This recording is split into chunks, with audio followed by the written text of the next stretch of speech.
کسی کے بھی کوئی شفاعت کام نہیں آئے گی سوائے اس کے کہ جس نے رحمان کے پاس اپنا ایک مقام حاصل کر لیا ہے.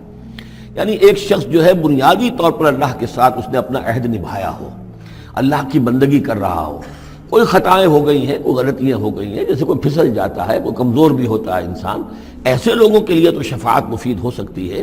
لیکن جو سرے سے اس عہد کی خلاف ورزی کر رہے ہو، جو بجائے مشرق کے ان کا رخی مغرب کی طرف ہو، بجائے کعبے کے ان کا رخی جو ہے کسی اور شے کی طرف ہو، تو ظاہر بات ہے کہ ان کے لیے شفاعت نہیں ہے. وقالوا اتخذ الرحمن ولدا، اور انہوں نے ایک اور عقیدہ گھڑ لیا ہے کہ رحمان نے اپنے لیے اولاد اختیار کی ہے. لقد جئتم شیئا ادا، دیکھو تم نے یہ بہت بڑی بھاری بات کہی ہے، یہ بہت بڑی گستاخی ہے اللہ کی جناب میں. اور کتنی بھاری گستاخی ہے ذرا نوٹ کیجئے الفاظ. تکاد السماوات یتفطرن منہ، قریب ہے کہ آسمان پھٹ پڑے تمہاری اس گستاخی پر. وتنشق الارض، اور قریب ہے کہ زمین شق ہو جائے. وتخر الجبال حدا، اور یہ پہاڑ جو ہے دھماکے کے ساتھ گر پڑے. ان دعوا للرحمن ولدا، کہ انہوں نے رحمان کے لیے بیٹا قرار دیا، بیٹی قرار دی. مشرکین عرب نے فرشتوں کو خدا کی بیٹیاں بنا دیا، عیسائیوں نے حضرت مسیح کو خدا کا بیٹا بنا دیا، اور یہودیوں نے عزیر کو خدا کا بیٹا بنا دیا. ان دعوا للرحمن ولدا وما ينبغي للرحمن ان يتخذ ولدا، رحمان کے تو یہ شایان شان ہی نہیں ہے کہ وہ کسی کو اولاد بنائے. یہ اس کی وضاحت میں کر چکا ہوں کہ اولاد کی ضرورت اس کو ہوتی ہے جو خود فانی ہو. ہمیں معلوم ہے ہم مر جائیں گے، ہمارا نام و نشان مٹ جائے گا، اولاد کے ذریعے سے ہمارا نام زندہ رہے گا. یہ اصل میں ایک اپنے ہی تسلسل انسان سمجھتا ہے کہ میری ہستی کا تسلسل ہے، میری اولاد گویا کہ میرا اپنی بقا کی ایک شکل ہے. اس لیے کہ یہ انسان کے اندر ہے. مجھے یاد ہے جب ہم پڑھتے تھے کالج میں تو الفا ایک کمپنی ہوتی تھی لاہور میں، جو فائل کورز وغیرہ بناتی تھی نوٹ بکس کے، تو اس میں پیرامڈس کے عنوان سے جو بہترین الفاظ لکھے ہوئے تھے اب بھی مجھے یاد ہیں. Still and resolute, calm and self-possessed, still and resolute, the pyramids echo unto eternity, the defiant cry of man's will to survive and conquer the storms of time. کہ یہ جو ان لوگوں نے فرائضہ نے اتنے بڑے بڑے پیرامڈز بنا دی، کائے کے لیے بنا دیے؟ تاکہ ہمارا نام رہے. ہم تو نہیں ہوں گے، نام رہے گا. تو گویا کہ انسان کے اندر ایک خواہش ہے بقا کی، وہ اپنا دوام چاہتا ہے. یہ اسے پتا ہے کہ میری ذاتی طور پر تو میرا دوام ہے، تو میں کوئی عمارت بنا دوں، میرا نام جو ہے اس کے حوالے سے دنیا کے اندر رہے. اور یہی معاملہ اولاد کا ہے کہ اولاد سے انسان کو سب سے زیادہ جو اس کو خواہش ہوتی ہے وہ اپنا بقا، اپنا تسلسل. وہ سمجھتا ہے کہ میری اپنی کنٹینیوٹی ہے کہ جو میری اولاد کے ذریعے سے. ظاہر بات ہے کہ اللہ ہمیشہ خود باقی رہنے والا ہے، تو اس کے شایان شان ہی نہیں ہے کہ وہ کسی کو اپنی اولاد بنائے. اسے کوئی ضرورت ہی نہیں ہے. تو تمہارے لیے ہے معاملہ کہ تم فانی ہو، لہذا تمہیں ضرورت ہے کہ کوئی تمہارا نام لیوا باقی رہے. وما ينبغي للرحمن ان يتخذ ولدا ان كل من في السماوات والارض الا آتي الرحمن عبدا، نہیں ہے کوئی بھی آسمانوں اور زمین میں کوئی بھی مگر یہ کہ وہ حاضر ہوگا رحمان کی عدالت میں بندے کی حیثیت سے. کسے باشد،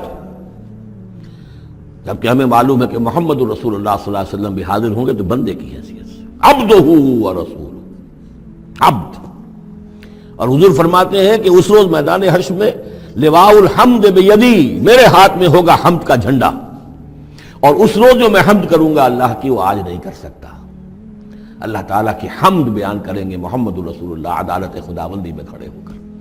تو معلوم یہ ہوگا کہ جو بھی آئے گا بندہ بن کر آئے گا. وہ عیسیٰ ہو یا عیسیٰ ابن مریم انت قلت للناس اتخذونی وامی الہین من دون اللہ، یہ سوال کیا جائے گا کہ نہیں؟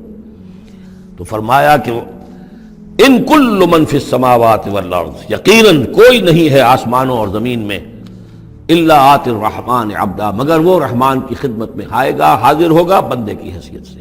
لقد احصاہم، اس نے ان سب کی گنتی کی ہوئی ہے، ان کا پورا احاطہ کیا ہوا ہے، کوئی چھپ نہیں رہے گا، کہیں بچ کر نہیں رہ جائے گا. عدہم عدا، اور ہم نے پوری گنتی رکھی ہوئی ہے. وکلہم آتی ہے یوم القیامت فردا، اور قیامت کے دن یہ سب کے سب آئیں گے تو ایک فرد کی حیثیت سے، انڈیویجول کیپیسٹی میں محاسبہ ہوگا. نہ ماں باپ ساتھ ہوں گے کوئی شفاعت کرنے کے لیے، کوئی گڑ گڑانے کے لیے، نہ اولاد ہوگی، نہ شوہر کے ساتھ جوری ہوگی، نہ جورو کے ساتھ شوہر ہوگا، کچھ نہیں. ہر ایک شخص نفسی نفسی، اپنی جان. وَكُلُّهُمْ آتی ہے یوم القیامت فردا. میری جو کتاب ہے سابقہ اور موجودہ مسلمان امتوں کا ماضی، حال اور مستقبل، اس میں ایک چیپٹر ہے قرآن کا قانون عذاب، کہ عذاب جو قوموں کے اوپر آتا ہے وہ دنیا میں آتا ہے، آخرت کا عذاب جو ہے وہ افراد کے لیے ہے۔ محاسبہ اجتماعی جو ہوتا ہے وہ اللہ کا دنیا میں ہوتا ہے، لیکن آخرت کا حساب وہ جو ہے محاسبہ انفرادی ہے۔ ان الذین آمنوا وعملوا الصالحات سیجعل لهم الرحمن ودا، یقیناً جو لوگ ایمان لائے اور جنہوں نے نیک عمل کیا، ان قریب رحمان ان کے لیے محبت پیدا کر دے گا، یعنی لوگوں کے دلوں میں محبت ڈال دے گا۔ یہی ابو بکر ہوں گے جن کا نام کس تعظیم سے لوگ لیا کریں گے، کس محبت سے لیا کریں گے۔ یہی بلال ہوں گے جن کی جو تعظیم ہوگی، جن کی کتنی محبت کی جائے گی۔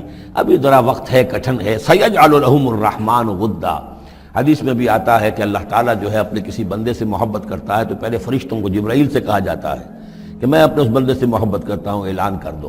وہ فرشتوں میں اعلان کرتے ہیں، ان کے دل میں اس کی محبت ڈال دی جاتی ہے، پھر وہ عام دنیا میں اور لوگوں کے اندر اس کے دل اس کی ایک محبت ڈال دی جاتی ہے۔ فَإِنَّمَا يَسَّرْنَاهُ بِلِسَانِكَ، یہ آیت بڑی اہم ہے۔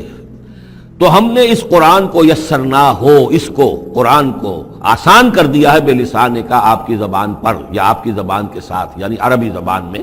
یہ بہت آسان ہے، بہت ہی ستھری زبان ہے، سادہ زبان ہے، جس کو ہم کہتے ہیں کہ سہل ممتنع، اس کے اندر ثقالت نہیں ہے، بوجھل پن کا نہیں ہے، بہت بھاری بھرکم الفاظ کہیں کہیں شاذ آئے ہیں، ورنہ عام طور پر قرآن مجید جو بڑی سلیس زبان میں ہے۔ انما یسرناہ لسانک بلسانک لتبشر بہ المتقین، تاکہ آپ بشارت دیں اس کے ذریعے سے متقیوں کو، وتنذر بہ قوما لدا، اور اس کے ذریعے سے انذار فرمائے۔ یعنی آپ کی دعوت کا مرکز و محور اور آپ کا آلہ جو ہے، آلہ دعوت، آلہ انقلاب، وہ قرآن مجید ہے۔ انذار کیجئے قرآن کے ذریعے، تبشیر کیجئے قرآن کے ذریعے، تذکیر کیجئے قرآن کے ذریعے۔ فذکر بالقرآن من یخاف وعید، تذکیر ہو، واعظ ہو قرآن کے ذریعے۔ یا ایھا الناس قد جاءتکم موعظۃ من ربکم، اس سے بڑا واعظ اور کوئی نہیں۔ تزکیہ نفس و قرآن کے ذریعے سے، شفاء لما فی الصدور یہ ہے، سورہ یونس میں بھی آ چکا، سورہ بنی اسرائیل میں بھی آ چکا، وَنُنَزِّلُ مِنَ الْقُرْآنِ مَا هُوَ شِفَاءٌ وَرَحْمَةٌ لِّلْمُؤْمِنِينَ۔ تو قرآن مجید ہی در حقیقت دعوت اور تربیت کا اور تعلیم کا گویا کہ اس کا محور ہے، مرکز و محور۔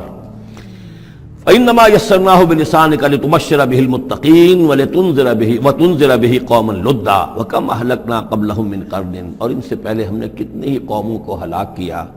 هَلْ تُحِسُّ مِنْهُم مِّنْ أَحَدٍ، ان میں سے کسی کی کوئی آہٹ تمہیں نظر آتی ہے؟ کہیں کوئی باقی ہے نام و نشان؟ کہیں عاد کا کوئی نام و نشان باقی ہے؟